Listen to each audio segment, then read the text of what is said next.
Hey there, I'm Tanya, and I recently went through a divorce. I wanted to share my story in hopes that it might reach someone going through a similar situation and maybe, just maybe, offer some help or insight. A bit of background: my parents split when I was 7 years old. My dad was a Navy SEAL, often away from home, and eventually my parents' relationship crumbled. My mom remarried a man named Paul, and I ended up living with them. Paul was seriously abusive, and the worst part was that my mom knew but loved all too much to do anything about it. She turned a blind eye to what was happening in our house. My dad would visit occasionally, and I would spend weekends at his place. Despite being close to my dad, I was too scared to talk about the abuse, even with him. He always made me feel like the most important person in his life. One day, near the end of middle school, I was with my dad at the beach when he noticed bruises on my thighs. "Hey, what is that on your leg?" he asked. Nothing. I just got hurt," I replied. "How? That's a pretty rough bruise." "I just don't remember." "You don't remember? Are you keeping something from me?"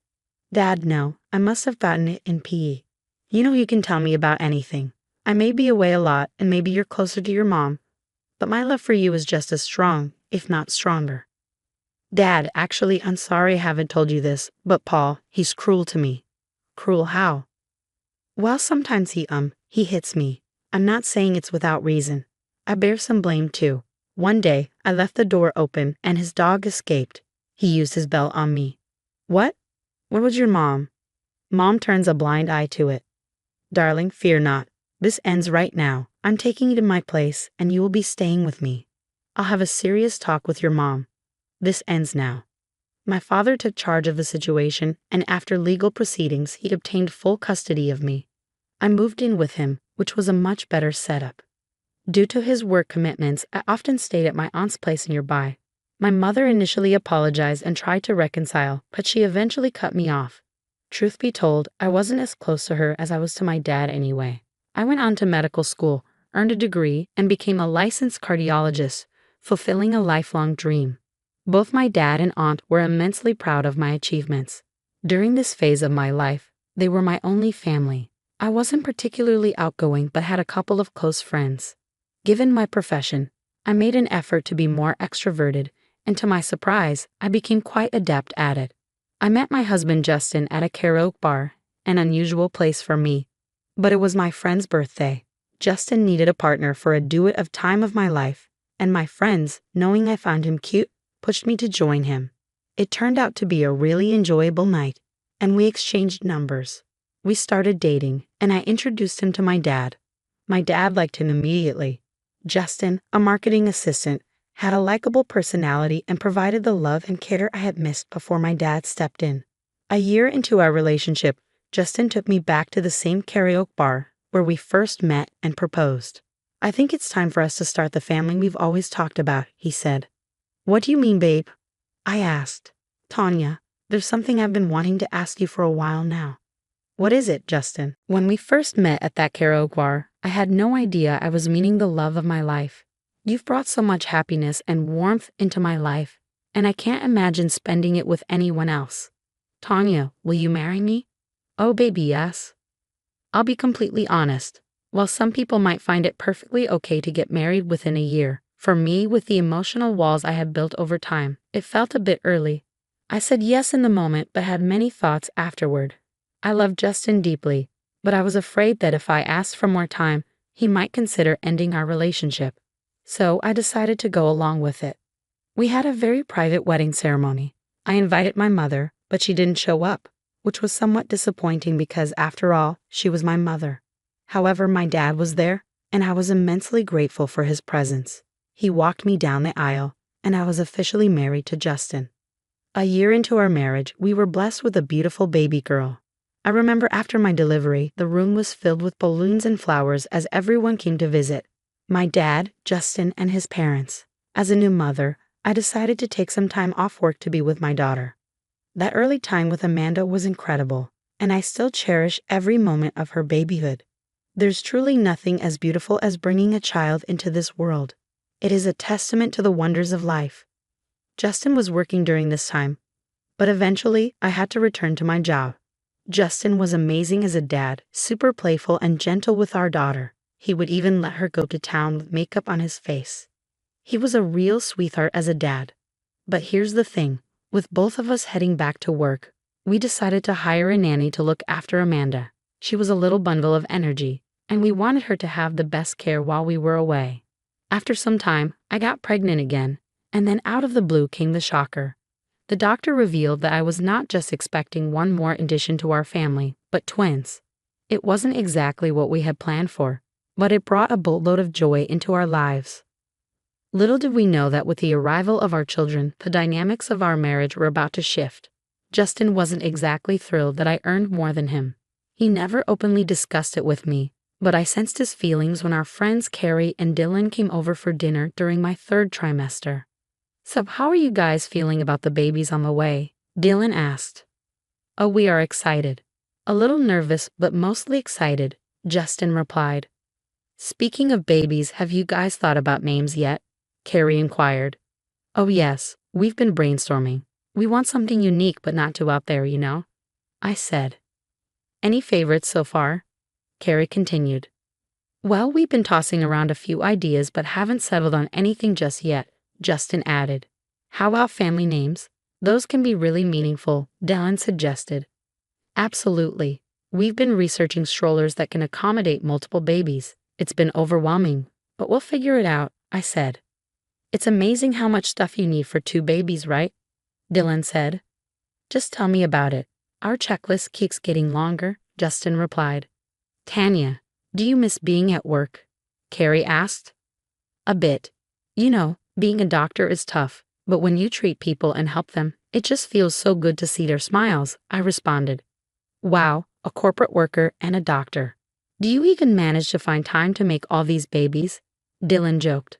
"Ah, come on, Justin. I'm pretty sure your wife must be the money bag in the house, you know?" Carrie teased. "Well, you know how it is, Dylan. I actually earn more than Tanya," Justin said nonchalantly. I could not believe what Justin had said. Why would he lie about something like that? After Dylan and Carrie left, while we were doing the dishes, I finally decided to talk to him about it. "Justin, can we talk for a moment?" "So, what's on your mind?" he asked. "You said you earn more than me, but that's not true, is it?" "No, it's not true," he admitted. "Justin, why on earth would you lie about something like that?" "I don't know, Tanya. I guess I was just embarrassed. It felt awkward." "Embarrassed?" I had no idea this was such a sensitive topic for you. "I am not sensitive, Tanya. I'm a man, and I should be the one in charge." "You've never complained about it before. What has got you so worked up now?" "I just don't want people to think I'm some kind of loser, okay?" "Justin, if it works for us, it works for us. Who cares what other people think?" "Yeah, whatever," he muttered. Justin's response left me feeling uncomfortable.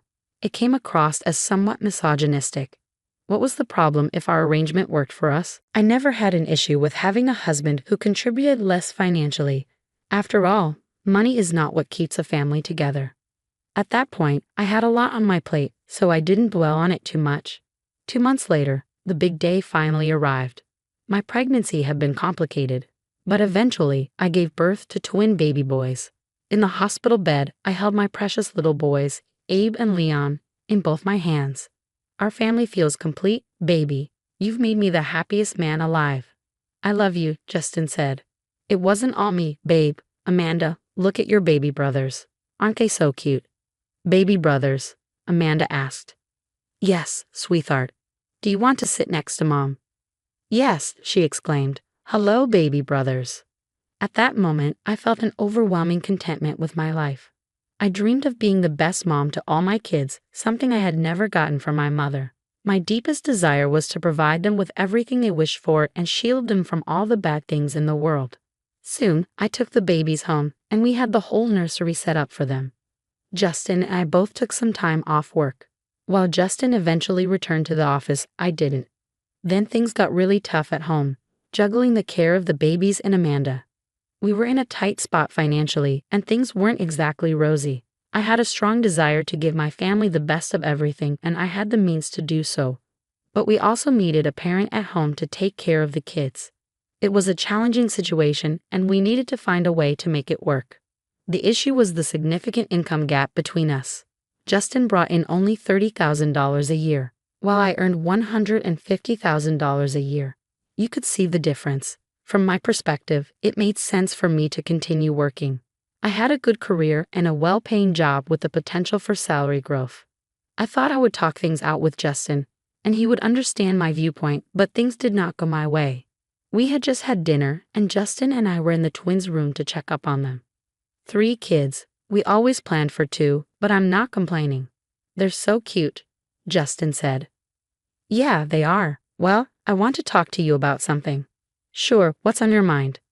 We need to secure all our kids' futures, you know. I know I might be thinking too far ahead, but we can provide them with better opportunities. We can even help them with their college if they need it. You're right, Justin agreed. If I continue with my job, we can save more. And if I work for a few more years, I'll likely get a raise. That would be amazing, but who will stay with the kids at home while we are working? What if you quit working and stay home to take care of the kids? Are you kidding me? No, you get along with them so well. What I mean is, I am the man of the house. Just because you have a higher paying job does not make you the decision maker. Justin, are you kidding me? Can't you see we would have a better life if I went to work instead? Seriously, is your ego that fragile that taking care of the kids makes you think you're less of a man? Justin looked furious, something I had never expected. He raised his hand and slapped me right across my face. How dare you say that to me? You're trying to be the boss, aren't you? Just stay within your limits. Do what you're asked to do, and more importantly, listen to me. Justin left the room, leaving me standing there in shock. It brought back memories of the situation with Paul. I was utterly stunned. How could my husband, the father of my children, someone I thought was the love of my life, do this to me? I am not suggesting all men are the same, but this experience shattered my trust and made me question everything about our relationship. Some men are incredibly insecure of their masculinity, and I was devastated to realize Justin was one of them. I felt a mix of anger, sadness, and most of all fear. I was scared to be around Justin, unsure of what he might do if I made another wrong move. That night, I couldn't sleep and spent it on the couch contemplating my options. I knew I needed to get out of this marriage, not just for my sake, but for the kids as well. I had been through a similar situation when I was young with my mom's husband, Paul. My dad had taught me well after that, showing me how a real man should treat women. Then one of the twins started crying on the baby monitor, and it hit me. We had the baby monitor in the twins' room, and it must have recorded everything that had happened. I had solid proof. The first thing I did was extract the footage. As I watched the recording, an idea began to form in my mind. I waited until morning, making sure Justin and the kids were still asleep, then made a call to my dad. Good morning, Bunny. Hey, Dad. You're calling me so early today. Is everything all right? No, Dad. Something happened last night. I need help. Are you safe, honey? What happened? Yes, for now. Last night, Justin and I argued, and things got out of hand. He slapped me. What? How dare he? Why did you wait all night to call me? I didn't know what to do, Dad. Sweetheart, remember what I have always said. I'm here for you whenever you need me. I mean it. Well, Dad, the thing is, all of this happened while we were in the twins' room, and it got recorded on the baby monitor. Bingo, we have proof. We're going to get that bastard. I know some people in law enforcement. Honey, stay put. Where is Justin right now? He's still sleeping. Why don't you send me that video and get the kids? I'm coming. I woke up Amanda and gathered the twins, hastily packing a bag for them. I forwarded the recording to my dad. Anxious, I waited in the living room. Just 15 minutes after the phone call, there was aggressive knocking on the door. As I approached, I could hear Justin coming down the stairs. Who's at the door, and why are the babies here? What's going on? Open the door. It's the police. The police? Who called them? Justin rushed down the stairs, and as he did, I opened the door. The first person to enter the house was my dad, who hugged me tightly. Thank God, honey. You are safe. I'm so sorry. Thanks for being here, Dad. You're under arrest for assaulting your wife. Anything you say can and will be used against you in the court of law. You have the right to an attorney. If you cannot afford one, one will be provided for you. Is this about last night? You've got this all wrong. It was just a big misunderstanding. The police officer handcuffed him. Get these things off me, I said. OT, you're going to pay for this. I promise.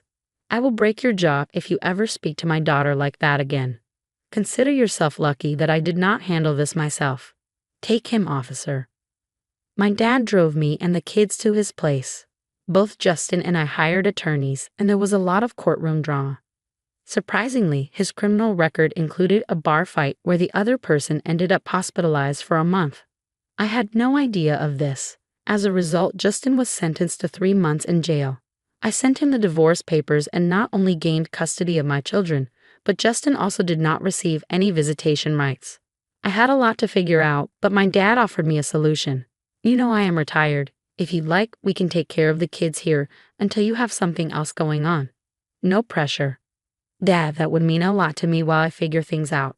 Furthermore, I've met someone named Kathy. She brings me a lot of joy. Would you mind if she moved in here too?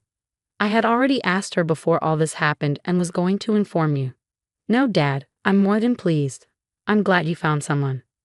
You can return to work, and Kathy and I will look after the kids. Sounds perfect, Dad. It has been 6 months since we moved into my dad's house, and a lot has transpired during that time. Justin was released from jail but did not attempt to contact me.